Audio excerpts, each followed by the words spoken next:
because we're not suspects. But Somi is in the building. Gabriel Spector is here. That's my name, Radio's Finest. I've got the man of the year, if I can. Go ahead. Yes, okay. He's the man of the Let's year. go there. No, but sir, you have. How much is going with that? Award? No, but sir, we're talking something. We're discussing off air, and I said that if you want to trend, you could. We know what to do. And you said you don't need it. You trended throughout the year, and then I remembered that actually there's a viral video of you on YouTube, on Twitter till now, over 12,000 likes of Dr. Majeed. What in particular was he at? I can't remember, but it was with Kim. You were known to always drop mighty gems when it comes to talking the polity of the nation. Welcome, sir. Thank you very much. He's a usual suspect too, even though people have not been convicted. Oh wow. Somi, how are you doing today? I'm well. I'm grateful to God. I like this. It's looking half yellow sun. I don't know if she's still in this Nigeria. Are you part of this system? Dr. Majeed. Have we crossed over to the other side? Dr. Majeed. Which side? The oppressors. Are we joined them? Never. But this is what they wear in Burkina Faso. The politically exposed persons. This is what they wear in Burkina Faso. Leave Burkina Faso. Did you go to Burkina Faso yesterday? It's an envoy, As an envoy. Special envoy of the Federal Republic of Nigeria. On peacekeeping. So go and see if we can get our military men out. Just your smile alone can settle wars. Yeah, seriously. She has a new name, sir. She has a name. Really? The voice that is sweet to speak English. No, you don't say it in English, please. I don't know the. You say it. I don't know the South this thing. But the translation, the voice sweet when speaking English. Wow. They had to coin a name for coin her. a title for her. Because when you're listening to Somi, was settled. Peace. Gabriel, what are you on? Peace. I would like to have some of it. Some of what? Whatever it is that you're The Lord is my plug. The Lord is my plug. Well, good to see you. Somi. Yes, good to be here. Thank you so much for being on Hard Facts this afternoon. Gabriel has done the announcements, and so we'll just get straight into the stories. Let's make the most of the time that we have. Up until about 4:30 or so. That's failing anything else. See if we can keep Dr. Majeed for a little bit longer. We missed him last week. Show of hands. Who missed Dr. Majeed last No, week? apologies. No, we understand. It was beyond my control. We understand. It's fine.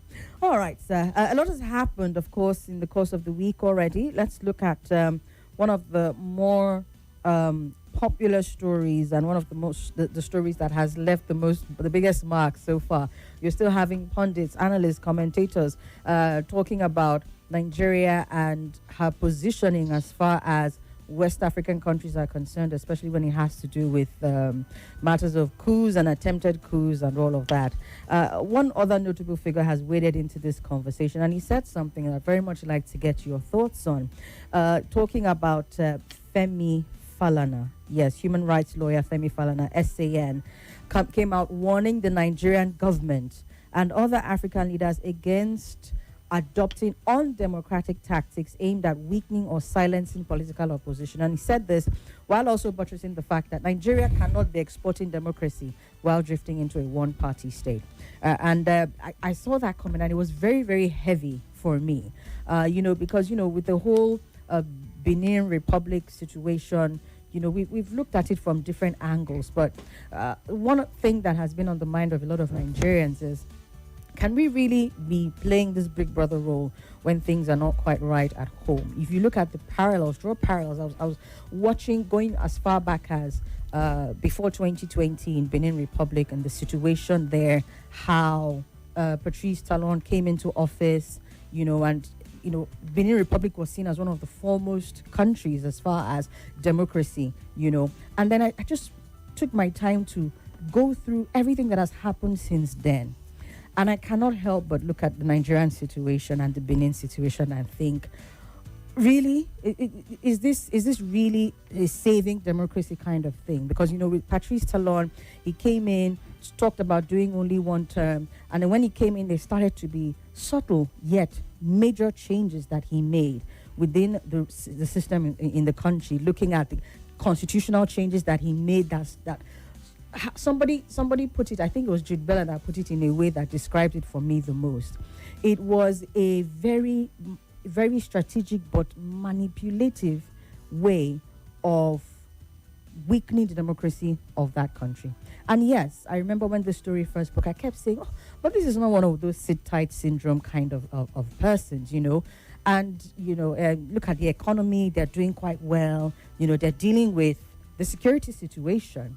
But upon further research and everything, I found out that the way Patrice Talon has gone about things in that country, I fear also for us, especially when we're seen to, want to play this role, save their democracy, save them from Queen. And this is not any kind of a cry or advocacy for anything other than a democratic rule. What I'm saying, and it's the question I've been asking since this happened, how can we save West African democracy, and can we have people who would actually do what they're supposed to do to save it? Now, the Nigerian role, the role of the president and all of that is heralded by some as, oh yes, they're trying to save democracy in West Africa.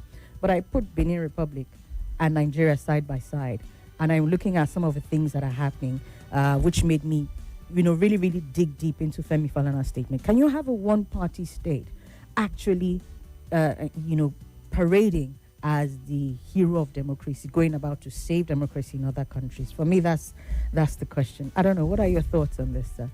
Sir, before you speak, sir, please, we're live on YouTube and Facebook at Nigeria Info Abuja. The streams have not been, I think we had about 60 views yesterday. So if you're listening, you can go straight to YouTube, and we have Dr. Majeed in the studio. You might want to see his beautiful today's attire. Wednesday, they all know. Okay, all right. So let's get those views up. Yes. Yes, sir. Please go on, sir. First and foremost, is this about civil democracy or about misplacement of priority by our president and commander-in-chief? I do not know of any country in the world, anywhere in the world, that would have the kind of internal challenges we are facing today, when about a week ago, we lost an officer of the rank of a brigadier general in the theater of war against Boko Haram insurgency. If you know what that means, it means most of the battalions under him have been lost, along with their commanders, officers, and men. So when you hear that the brigadier general falls in war, a lot of other people may have been killed. Yeah. We are facing mass abductions across the country. Our highways are not safe enough.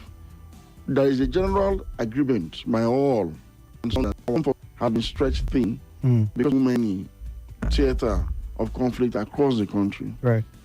I do not know why such a country will now decide to make himself or itself a champion or a defender of democracy to the extent that they're going to deploy troops into another man's country. I don't know where President Tinubu got this idea from, that Nigeria is the police of West Africa. I don't know where that idea came from. We are not. That you claim to be the giant of Africa does not give you the latitude of misplacement of priority when it comes to national security.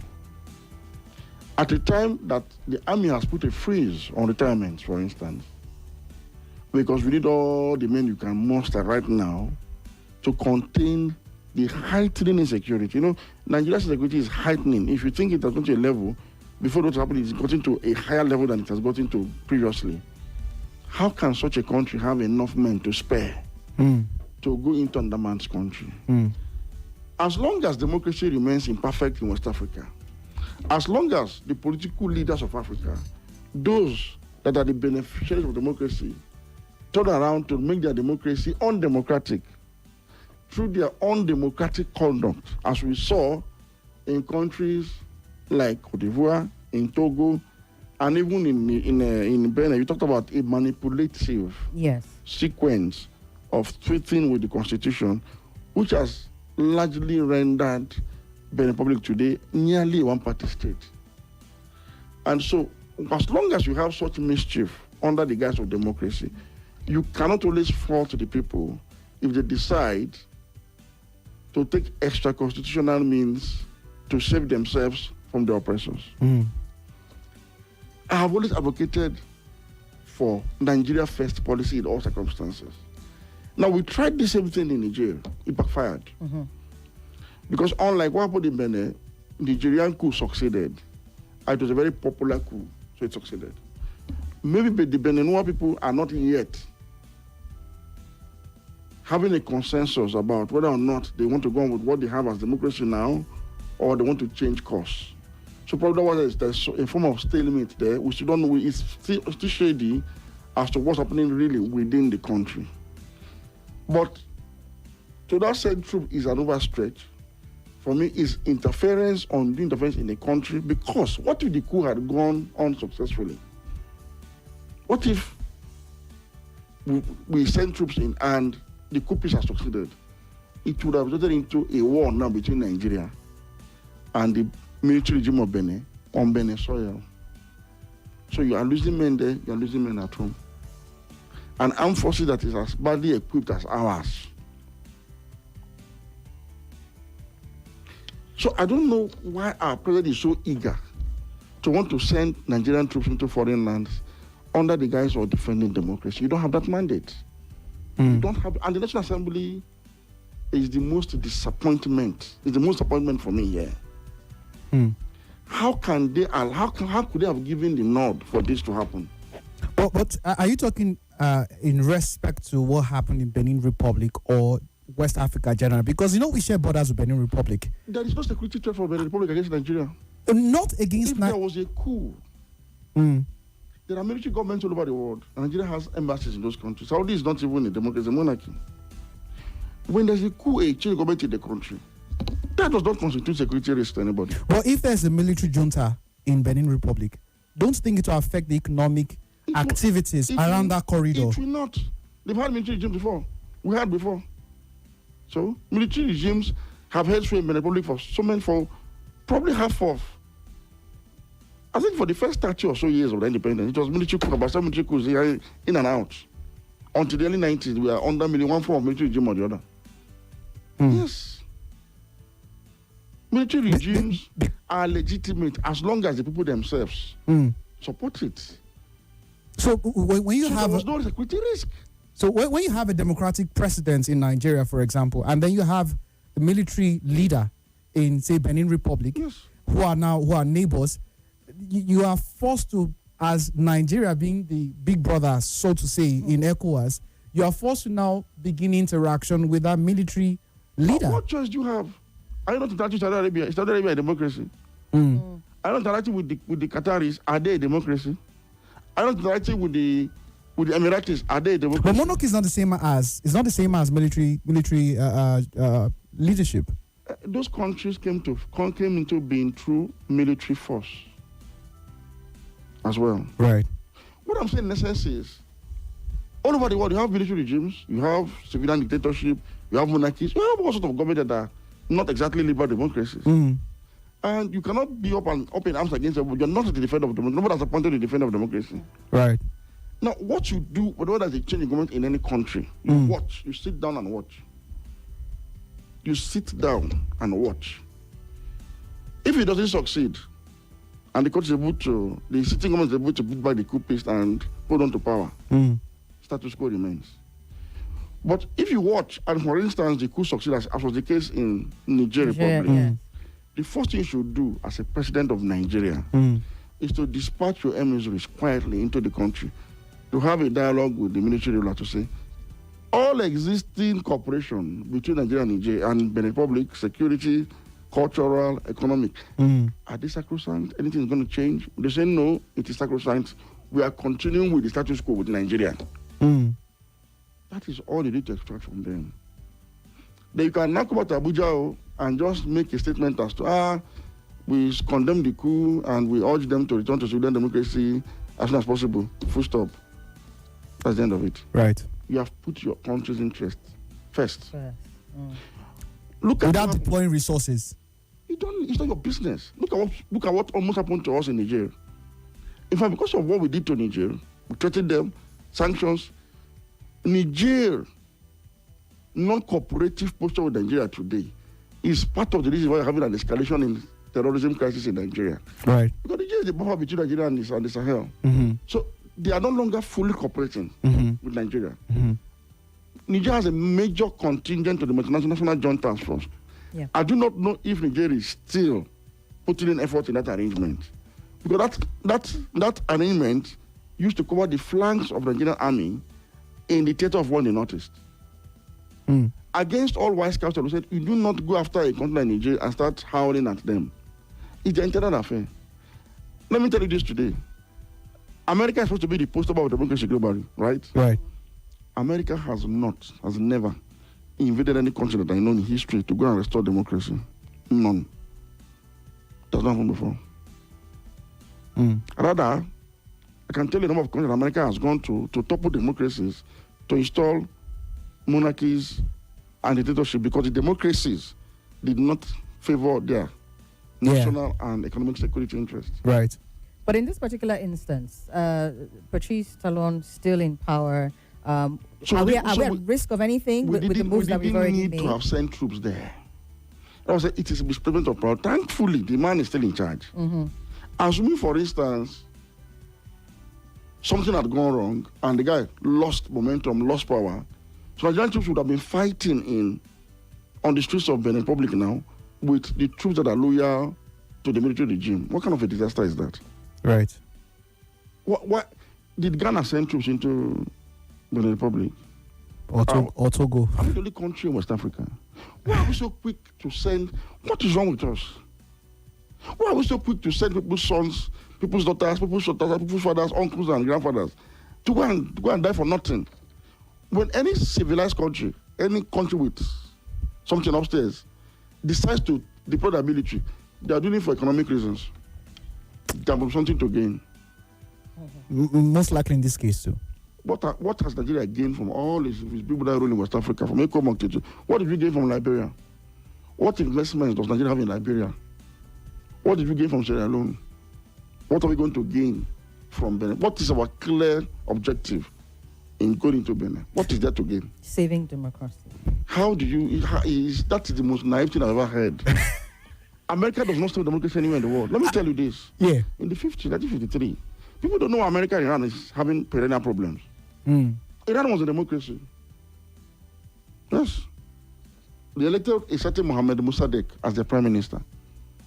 But what he did, he nationalized all oil assets in the country that belonged to Western oil companies, Britain and America. Nationalized and made it Iranian. It was very popular. Well, at the time, that was the right thing to do, really, because people are not getting maximum benefit. Mm. They're God-giving wealth. So they felt, let's the country first. Yeah. You know what Britain and America did? The CIA and the MI6 came together, collaborated, and engineered a revolution against the man. So a coup toppled him, and they brought in Shah Mohammed Pahlavi, a dictator and a monarch, to rule over Iran, who restored American and British oil rights in the country. Mm. Yes. So every country must first measure what is your gain in this country before you go in. Right. Look at Ukraine and Russia. Trump has told you, I cannot commit troops to that country. And I cannot continue to give Ukraine money and bombs. Mm-hmm. Settle, because I have nothing to really gain from there. Mm-hmm. But in any case, if you guys are able to settle, Ukraine, for me to talk to Russia to stop bombing you guys, you want access to mineral resources. Mm-hmm. This is how countries function. Yes. Dr. Majeed. It's the playbook. There are two sides to this Falanos statement. One is one you've just dealt with, which is the Nigeria playing Big Brother in West Africa. The other side is the one-party system in Nigeria, which is where I would like to say the bigger problem is. We are actually facing the threat of a one-party state. We have weak opposition all over. I have never seen anything like this. I don't know. You've been on earth longer than I have, so you're in a good position to correct me.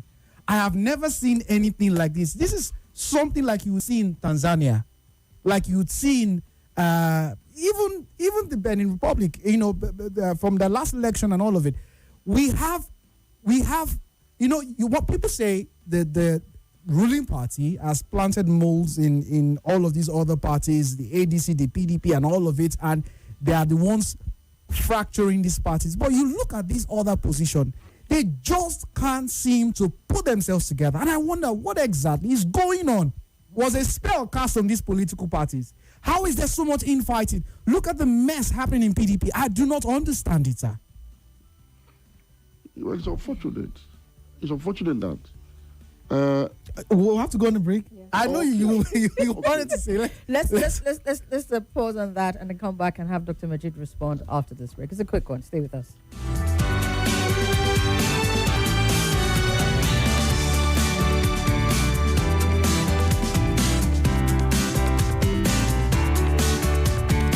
This is an announcement. Did you know 1 in 3 women worldwide are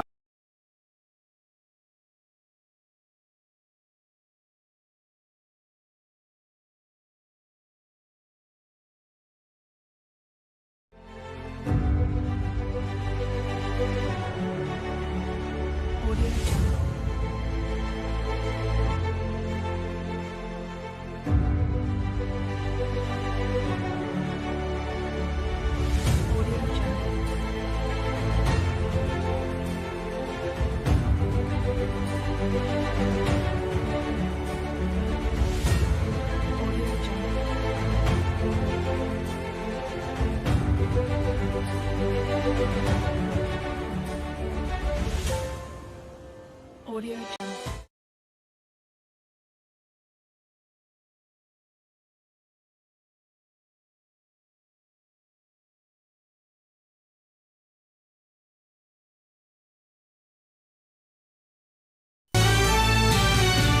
This is Hard Facts. Hard Facts. Hard Facts. On 95.1 Nigeria Info.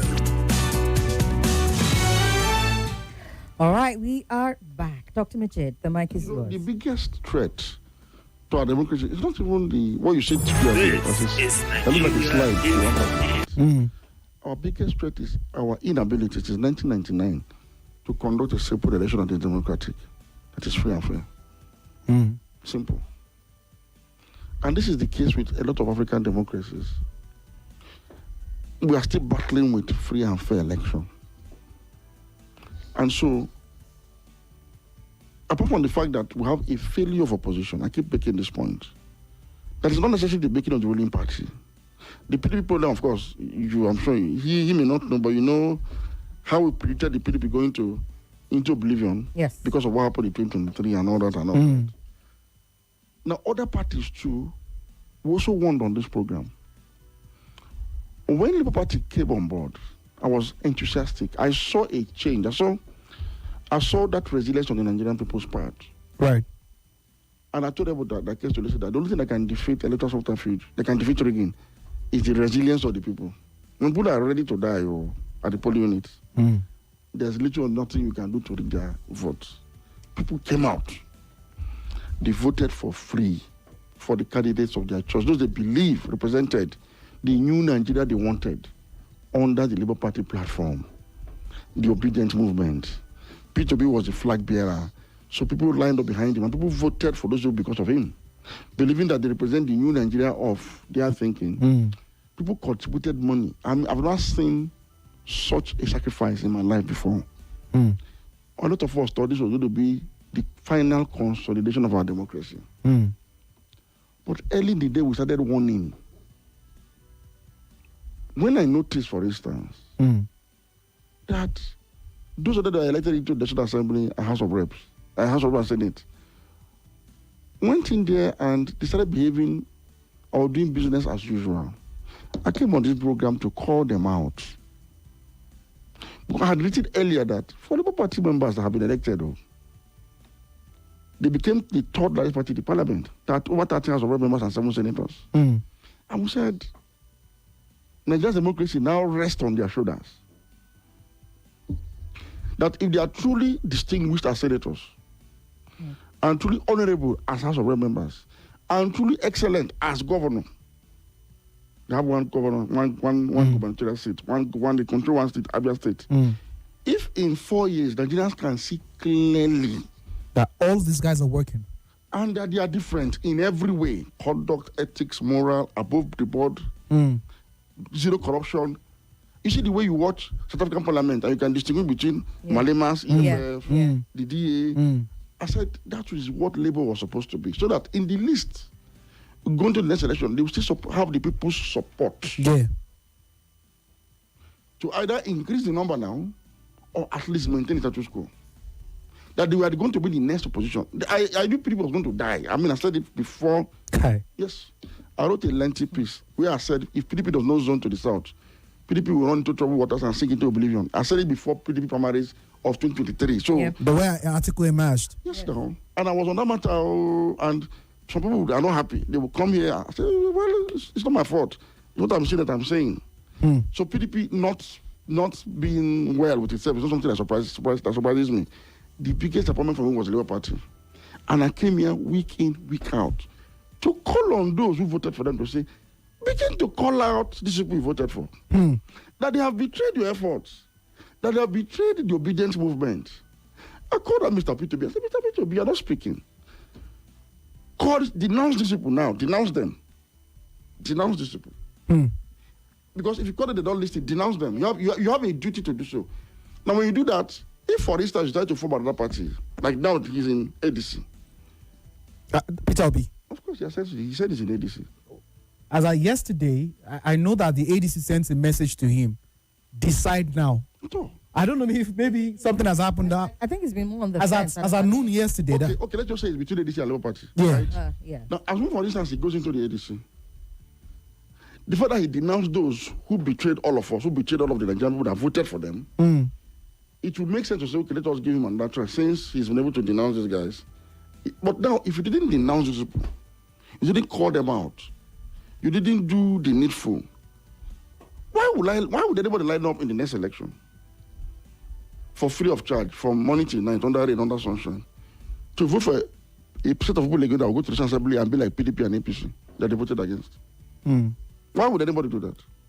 And I was wondering that this is going to be the biggest killer of the morale of the Nigerians that will trigger unprecedented levels of apathy.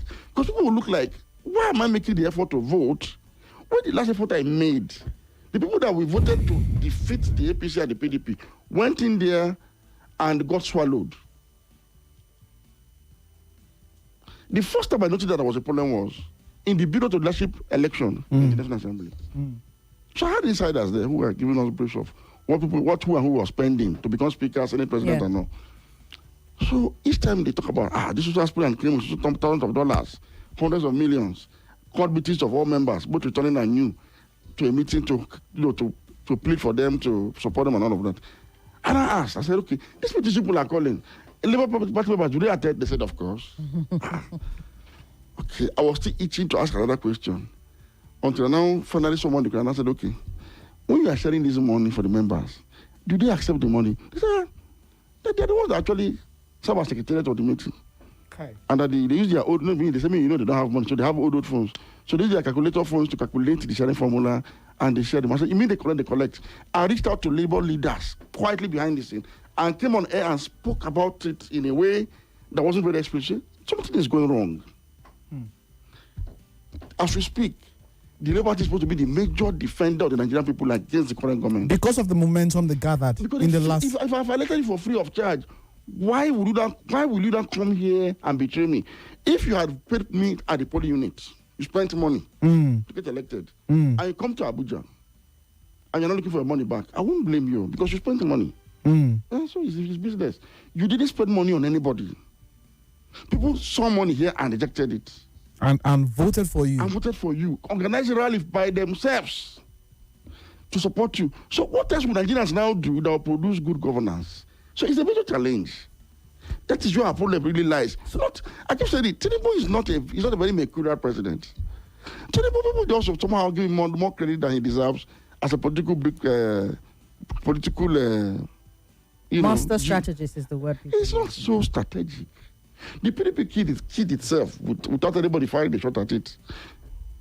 The Labour Party, one Labour guy had the temerity to go for dinner with Tinubu and came out and started shouting, and the man knew the man was so good. The man is fantastic. The man is this. The man is wonderful. Just one dinner. So let's come back. One dinar. So let's come back to Femi Falana's statement, sir, because like I said, I went and I did some research and all of that. In the Benin case, there was a clear and direct move towards emasculating opposition. Yes, opposition. Directly. But in this instance, There's nothing the man has done to anybody now. What has he done? So it's not. Atiku took ticket of PDP. Yes, he did. Wike felt betrayed. And Wike decided to stay the party to make sure that Atiku would have a platform to contest next time. And the process, PDP died. So how is that Tinubu's fault? So based on that, the president can go ahead defending democracy because he's not responsible for what's happening here. My opposition to is going to Benin. It's not about democracy. Yeah, it's about national interest. Right. Right. All right. Your house cannot be on fire. Right. And Somi, I know that you want us to move to the next story. This last question, Dr. Moy, on this issue. So we'll move to the next story. This is where we are now. We on paper it's a multi-party system. Yes. But in reality, we know what the reality is.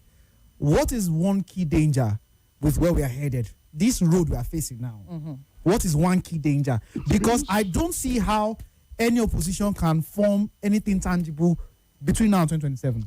Let me now tell you why it is the fault of the opposition, not the president. I'll tell you. I've been asking the question since 2023. Why are we facing the kind of crisis we're facing today, economically and otherwise? Two policies mainly. Subsidy gone, flotation of the naira. Even when the president himself has realized that these two policies are faulty, to the extent that the president has inflated the naira effectively, people they just admit it, they have inflated the naira. They're intervening to control the naira value, which has given rise to the stability we have seen in the last couple of months. Yeah. That's the reason. Yeah. If I agree with you. To go the way they started, I agree with we you. would have been in Venezuela by now. Even subsidy are stylishly returned. I agree with you again. Because in the audited reports that NNPC released, there was a section there where some trillions of naira were labeled as expenditure for energy security. I think the government needs to pay me for making that word popular, because it was on this program I talked about subsidy of petrol being an integral part of energy security. Meaning, government must have made interventions to the tune of over 7 trillion to make energy affordable. That is energy security they were talking about. But everybody just glanced over it. Meaning, even the government that removed subsidy subtly knows that this policy wasn't a very good one after all. And they have gone back on it stylishly without declaring so. I've been asking. And people show where people don't take him seriously because he's more, But PDP, Labour Party, the two other bigger parties, right? How come none of them have been able to give us a clear alternative to what Tinubu has done in the last 3 years? To say, look, where Tinubu has moved subsidy, I will do the opposite. Where this has happened, I will do this. Fundamentally, none has been able to do this for us. People don't know why Tinubu's opposition was strong for 2015. Tinubu opposed subsidy removal. Straight. When Jonathan removed subsidy in January, yes, very cool. Tinubu wrote a lengthy letter. Very cool. Telling him why subsidy was he knew how to play opposition. Was the worst thing to happen to Nigeria. He did everything we are facing today. Tinubu wrote it there that we're going to face crisis like this if that is done. He opposed it. So people head on to Tinubu's views to protest in Lagos. Yes. There was something to hold on to.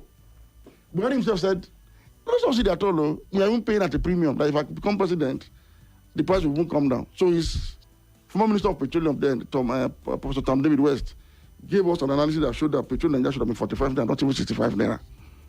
People now are not gravitating towards people that have these ideas. Okay, subsidy removal is bad. Good. And petrol is even too expensive at 65 naira. Hey, we said it. That was what strengthened the opposition then. Simple. Buhari was president in this country between 2015 and 2023.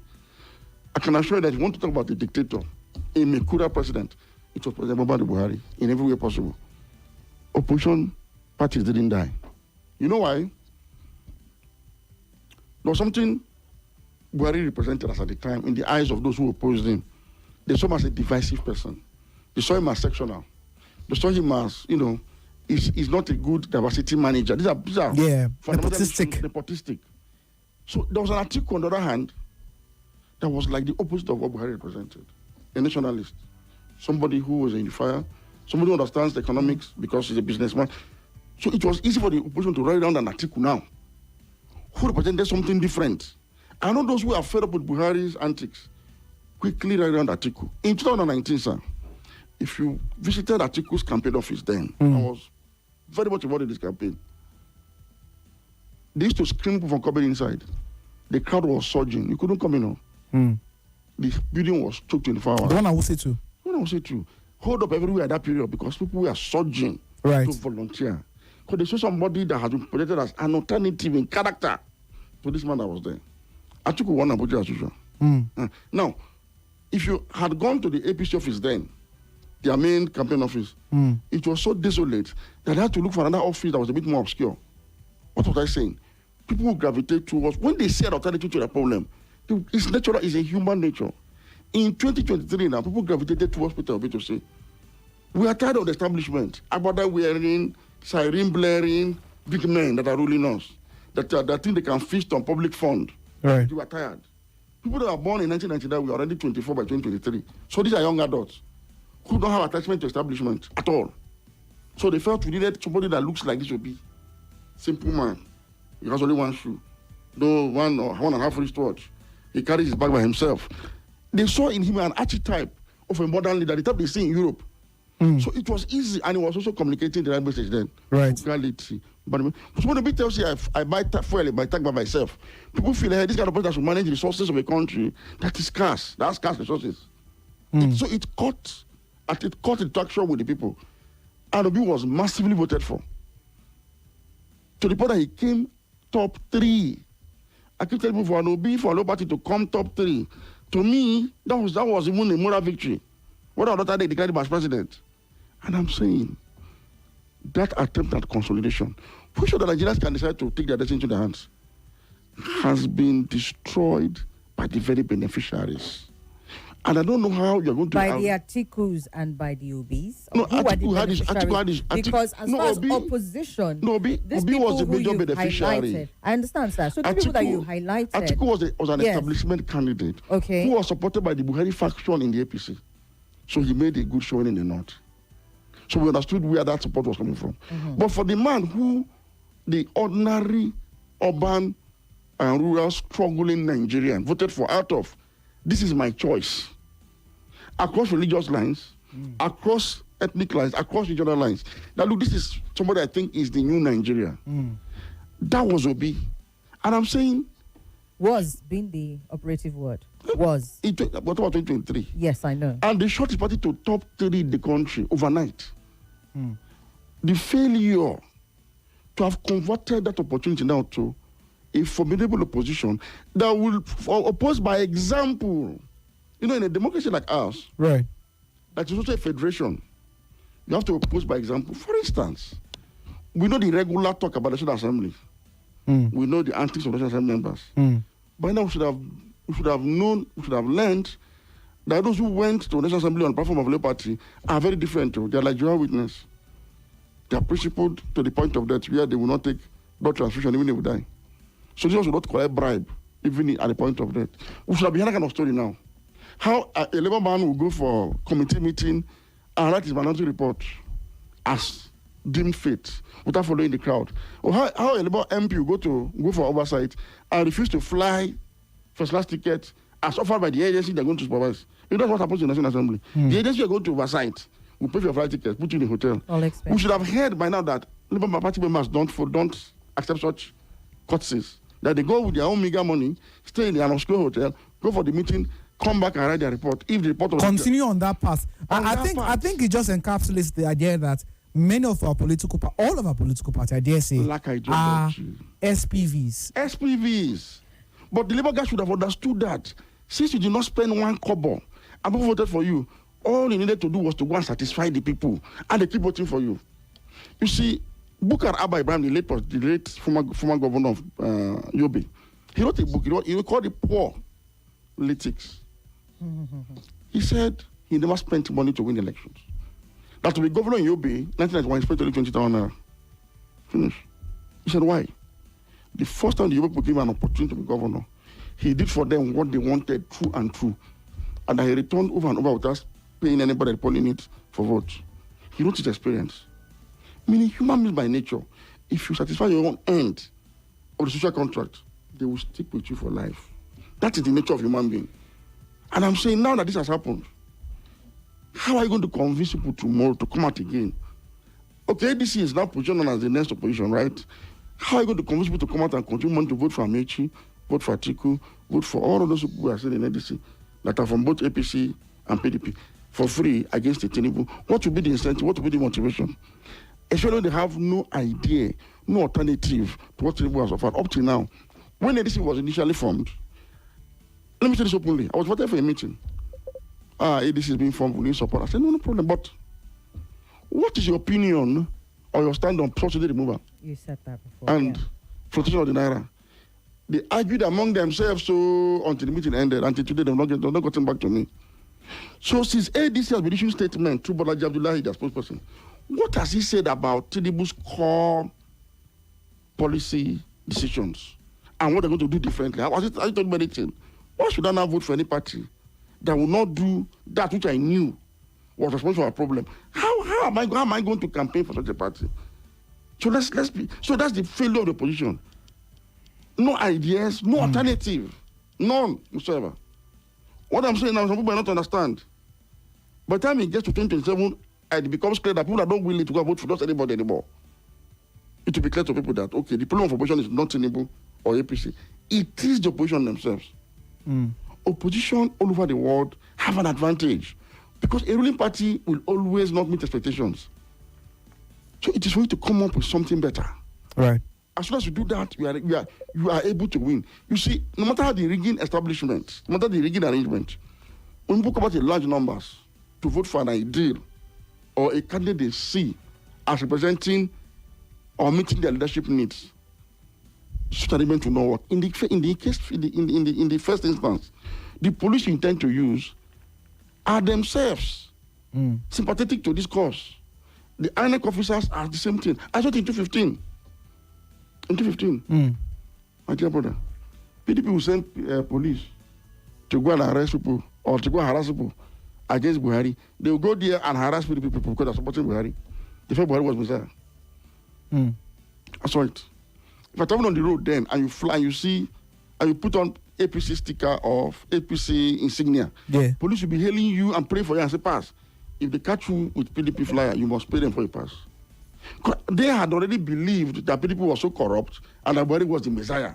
Right. It tells you that once people are able to identify somebody or something. Because at the end of the day, even the police officers are Nigerians. They go to the same markets. Exactly. But when there's no alternative, when they see that it's just status quo, they will just go for the highest bidder. So voters will go for the highest bidder. Right.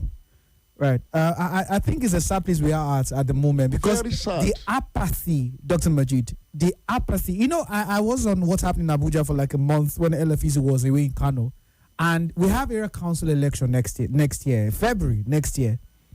Many people in Abuja do not even know. At all. The ones that know do not want to come out to vote. And so this is for local government election. I don't know. I fear for next 2027 because if you go like this, I see a free ride. It's a free ride. Again, my pain is that we saw it coming. You see, my worry, my problem is that with something coming, people don't seem to understand early enough to add their voice to say, this is this person talking about. Let us look at it. We saw this problem coming early enough and we started warning. Now, look, you don't disappoint people like this and come back tomorrow and say you want now, most vote. of them, they come to APC. Most of the Labour guys have camped. Now, sir, in all of the troubles Nigerians have faced, how many Labour people on the floor of the National Assembly stood to challenge, to present, to cry on our behalf? Look at this security sweeping across the country. Can you identify? In fact, it's even a peace member that played opposition role for us, Oshomole and Indume. I think sometimes tries. I think for me, sir, the biggest lesson in everything that you have said is even we as the, what are we, electorate? Yes, we as the people need to get it right because we're sitting down here asking ourselves these questions and taking on the people who had the opportunities and fumbled the opportunities. And we, the same people, are sitting down and waiting for other people to present themselves for us to align ourselves with them, even though they are not coming out. And for me, that was the biggest issue that I had with the entire obedient movement, is that it was separate from the party structure in itself. And so you didn't have somebody who was bringing both party ideology and the overriding sentiment of the people together, and then unifying it and then running with it. And that's why even now, I don't know that you can't look at, so Peter Obi has come out to speak on a number of issues, but he as one person, not necessarily carrying the flag of his party, because even Labour Party and Peter Obi at some point, they were having issues. And so you have this situation, and I'm like, okay, even though Peter Obi may have spoken on one or two occasions, or an Atiku will have spoken on one or two occasions, they cannot in themselves be opposition alone. They still need to work with the existing structure of a party that we have and carry that through into 2027. It's their responsibility. If you can't lead an opposition party, you can't lead the country. All right. You can't lead an opposition party. Right. And this is something Tinubu did well with the That's APC. the point. You have to be able to lead a party, to be able to lead a government. If you cannot, you can't do the other. Have you observed that Labour has not won any elections since 2023? Look at Anambra State. Look at Anambra. Labour was lost. Even ADC lost. Woefully. Every by-election since 2023, including in states where Labour had won elections, Labour has not won. The only state that they win elections so far is Abia. Could have a sitting governor who deployed the same method that others will deploy to win election. So the question is, what has gone wrong? Whereas in the UK, in the US, other places, you have traditional strongholds of a particular party, political parties. So imagine, for instance, that the party that won House of Reps in Abuja and Senator, AMAC should have been theirs for taking. But on what basis should anybody vote for an LP candidate today in Abuja? Have you seen the underperformance of Bochireti and the man in the reps? The man in the reps, I don't know his name. I don't know his name. I don't know. I don't know. I don't know his name. I gotta be honest. I don't know his name. I mean, the kind of hunger that I'm experiencing, the kind of deprivation I'm experiencing, I don't know the man's name who people queued up from morning to the next month to vote for. I don't know his name. He's not inactive. The only time you hear it is when he's trying to straighten Wike up and down. I don't know what he's looking for. What you're looking for with Wike. And Wike will say, I'm not your friend, don't leave me alone. That is the only time you hear it. What has Ireti said? What has been her effort to speak for the people on that floor? Well, in all fairness, she's been quite vocal. I'm around the UK matter now, and she's not consulting me. If she doesn't call me, and we know what we're asking Wike for, and Wike knows what we want. And whenever Wike says, I'm not your friend. Okay, we need to go on a commercial break. We'll take the news at the top of the hour, 4 o'clock, and then come back and get your reactions, perhaps, on what we've shared so far. Stay with us.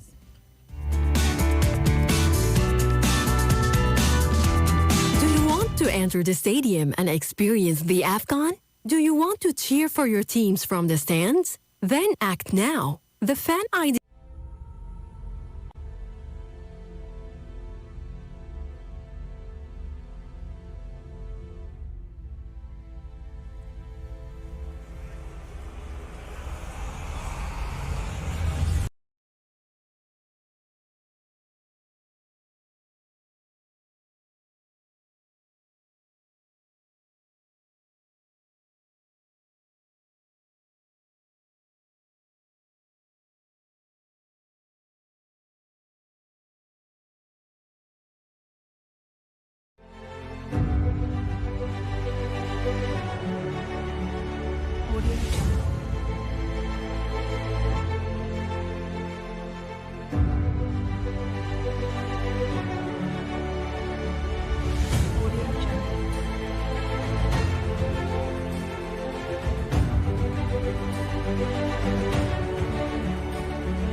And so you are having the members of the House of Representatives staging some sort of a protest, if you will, to the federal government's implementation and payments and what have you. And it's considering this is not the first time that this is happening. I think about 3 months ago, there was another closed-door session that happened that was said to have resulted in a shouting match, especially between the coordinating Minister of Finance, Mr. Wale Edu, and members of the House of Representatives. I think at that one, the House members of the House were complaining, talking about how the lack of the quick implementation of these budgets was slowing down their constituency projects and affecting their chances for 2027.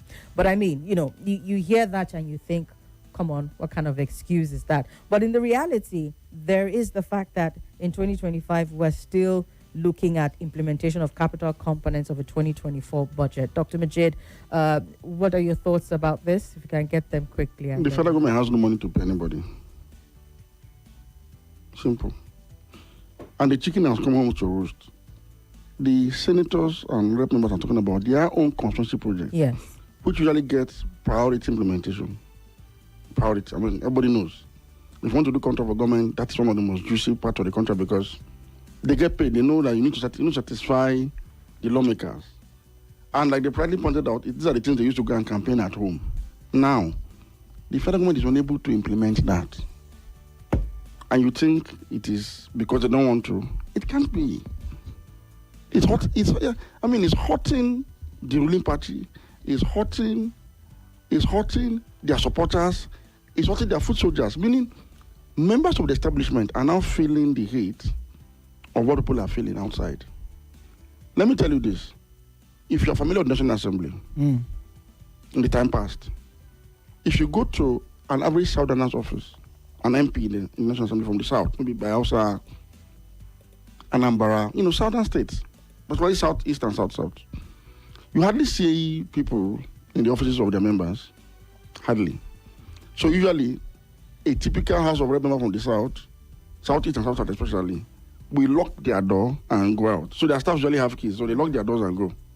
So we from the North used to wonder, how can a member of the House of Reps have such it's so comfortable to lock the door of his office and get out and come in and lock doors? Our own door is open 24 hours because our people, Kogi it's not very far. Our offices are choked from morning till night here. And as you're leaving the office to go to your house in the evening, people are waiting for you at home. That is the norm in the North. Northerners, when it comes to politics of people. Center politics, it's our thing. So we used to make jest of, but when I said to Bambush then, his office is always locked. He locks his office. Who come from Brass to come and see Bambush in Abuja. So we used to make jest of Bambush and his aides that people lock your office and go out. In fact, they'll be inside, they will lock their office. That's straight, because nobody goes there. My dear, Northern senators now, Arab members, are not locking their offices. They will be inside their office, they will put a lock, they will see their people coming and trying to open, trying to use their fingerprint to open. They'll be seeing them, they can't open because they cannot satisfy them, they cannot meet their needs. That's the reality today. So some of them will end up simply abandoning the office, they don't come to work anymore. Because their salary, their allowances, the one you think is large, has thinned down. There are too many hungry people from the constituency that 30-40 million in a quarter cannot take care of. When the government embarked on the policy of supporting the world and protection of the Naira, I warned here that it will affect the government more than to affect me. Because government will have to procure more. Yeah. Procure less, rather, with more money. Yeah. So the money that they say they're going to save, there will be no savings, there will be deficit. So what has happened now is that, you see, if the government requires 1 billion to buy the bottle of water before 10 a.m. 2023, it will require 10 billion now to do so. Cost of production plus a little bit of corruption, Yes. I think that a little bit of corruption is where the problem is. Because they can't eliminate it all. But so if you add the cost of production, maybe 800 million. Now let me not tell you why this is affecting the government. The federal government has too many responsibilities. The entire armed forces, federal government. Police, federal government. Civil defense and all international security agencies. Customs, immigration, all federal government. Ministries and parastatals, MDAs. The burden of salaries alone on federal government is huge. Federal government is the largest employer of labor in Nigeria. Undoubtedly. Which is not supposed to be so. No, ideally, I think that's what it is. America, for example, the Pentagon is the largest employer of labor, which means the federal government. In the UK, the NHS is the largest employer of labor. But I think that you can empower private sector to a level where they take a significant burden off the government. I'm just saying, as it stands today. Right, okay. So when you're back on this policy, the government did not think of what I'm talking about now. They didn't know that they have such responsibility that will now require them to increase minimum wage from 30 to 70k in naira terms, which in return actually reduced in value. But the fact you have to bring out the naira to make 70k, which is an increment in naira terms. But not in value. So government is overburdened by out of the roof inflation that has reduced its own revenue in real terms. Now for states, yes, people say states are earning more. It's not true. The reason states are surviving is because states are not taking up even 30% of their responsibility under the Constitution. People don't know this. Right. States do road here and there, they pay salaries. Okay, pretty much it. No state in Nigeria that I'm aware of is operating a correctional services center, whereas the Constitution allows the states to now do so. Federal government is still bearing the responsibility of maintaining prisons. All correctional services. Yes, even the Kirikiri, it's federal. Wow. So ordinarily, the Constitution has already given governors the powers or responsibility now to run prison facilities. Yeah. No state government is running in prison. They're still using federal prisons. States are supposed to run railway services in their state. It's now in the concurrent list. No state government has a functional, except from Lagos maybe Lagos, that they are light rail, whatever. Yeah. Most states are still dependent on federal government run rail services. All other states, apart from Lagos. And the Lagos own is inside Lagos. Lagos about the federal government owned. The federal government is still running electricity through TCN, even through occasional bailout through NBET for discos and, When you say bailout, are you talking about subsidy? Because I think it is subsidized. Maybe not technically. Government actually says they are subsidizing. Sometimes they want to increase, we shout at them and they reduce. That burden is still on them. Do you get the point? States by now, according to the Constitutional Amendment and Electricity Act 2023, are supposed to run electricity. I don't know of any state that is running its own electricity, as we speak. That's a generation, transmission, and distribution. But some states are now beginning to buy off the.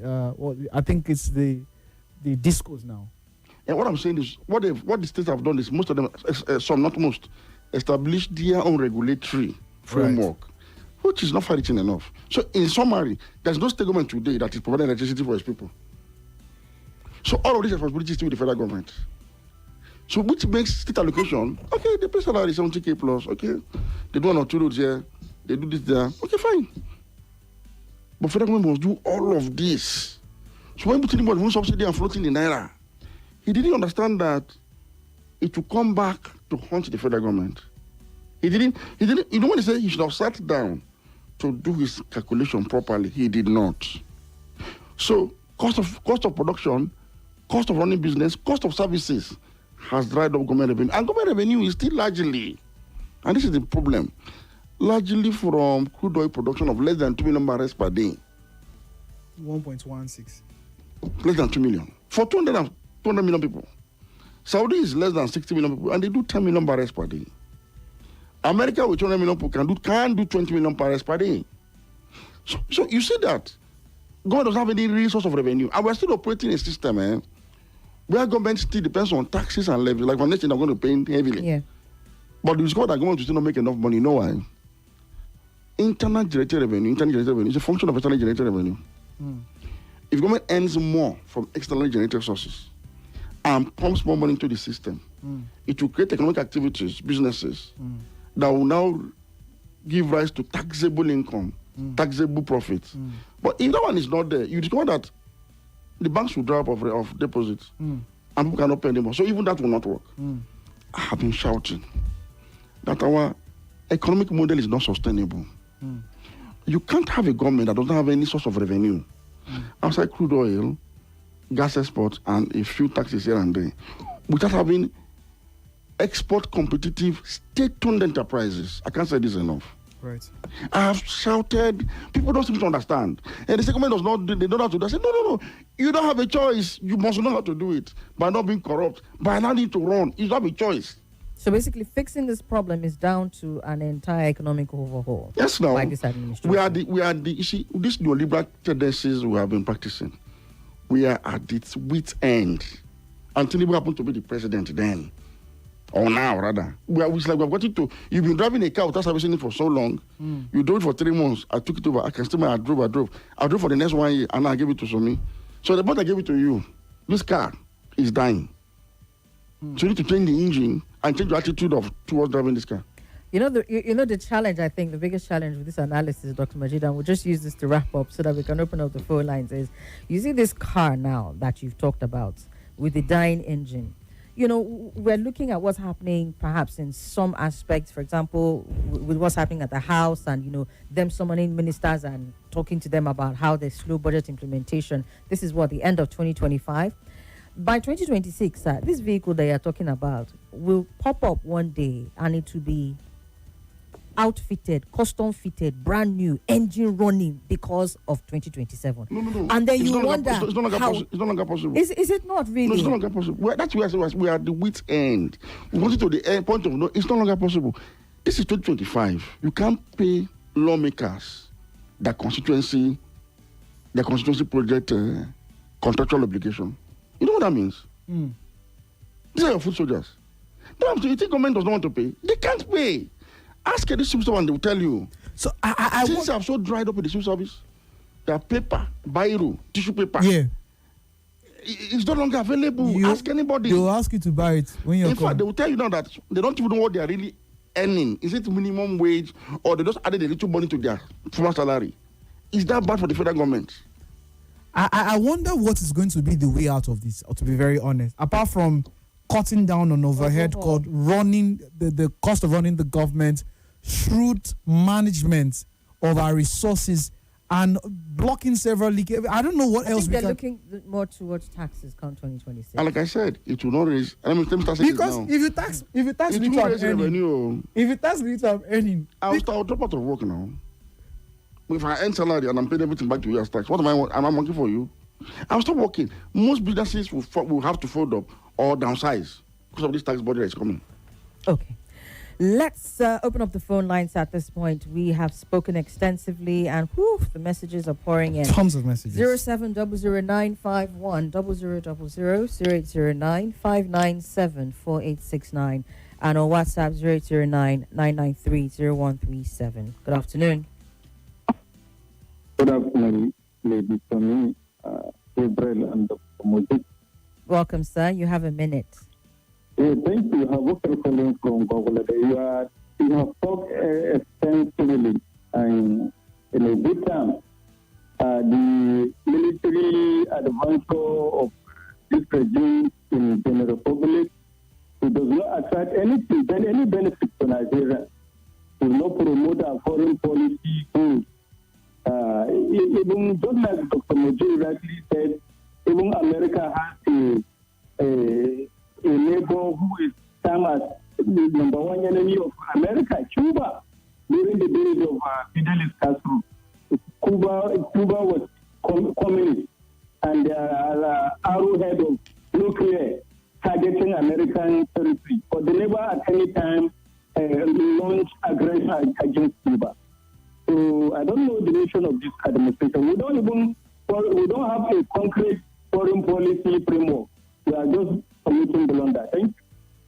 All right, thank you very much, sir. Let's do this as quickly as we can. We'll take the voice notes in a little bit, but let's get to this message. Well said, Dr. Majeed. This person says, okay, Tom. Tom says, I'm not impressed either with Nigeria's military intervention in Benin Republic's attempted coup.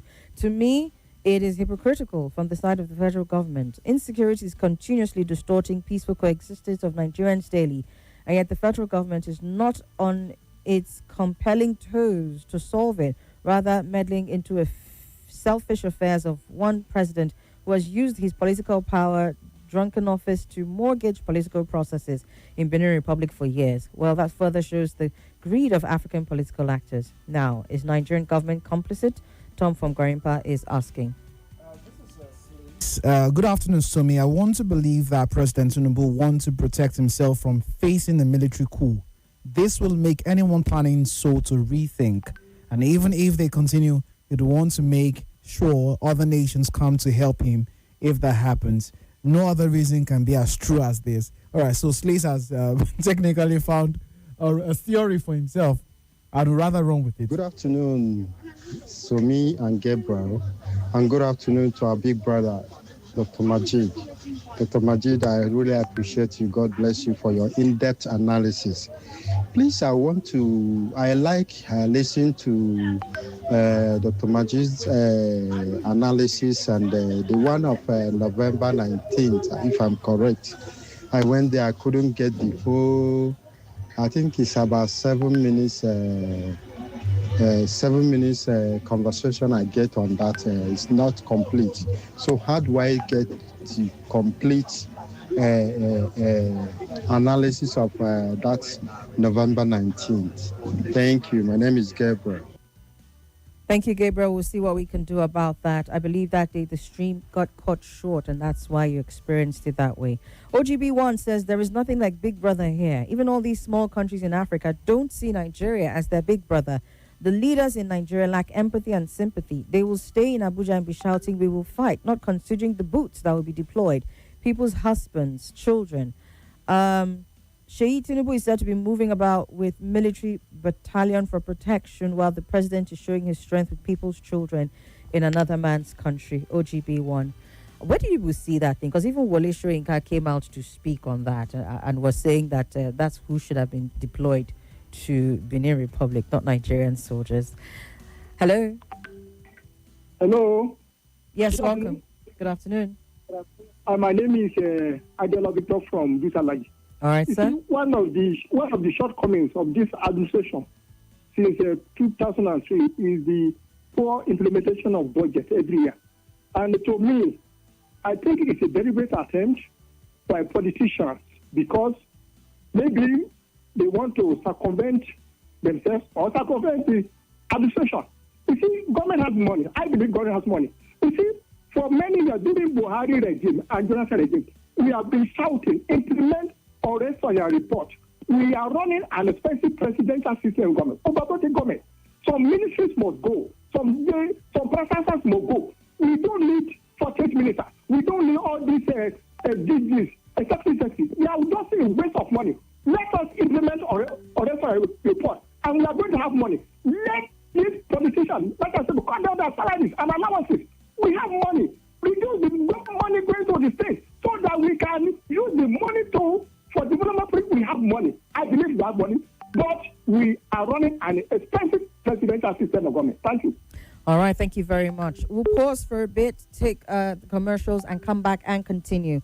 We will drag this out for as long as we can, perhaps for another 20 minutes or so, or 15. So yes, we'll come back to your thoughts. Please just stay with us. We'll be back.